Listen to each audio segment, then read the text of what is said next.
adlaw nga Sabado karon mga kaigsuunan, petsa 5 sa bulan sa Febrero tuig 2022.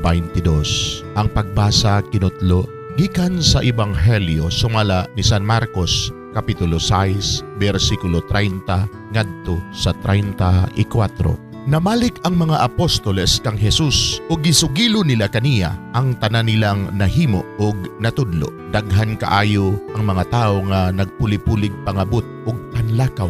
Tungod niini si Jesus ug ang iyang mga tinun-an wala nay higayon bisan gani sa pagpangaon.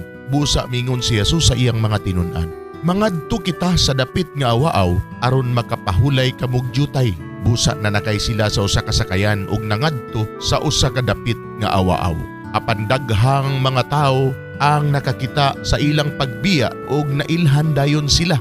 Busa ang mga tawo sa tanang lungsod nanagan paingon sa dapit nga adtuan ni Jesus sa iyang mga tinun-an ug nauna pa gani sila pag-abot didto. Sa pagkawas ni Jesus sa sakayan, nakita niya ang dakong panon sa katawhan. Naluoy kaayo siya kanila kay sama man sila sa mga karnero nga walay magbalantay.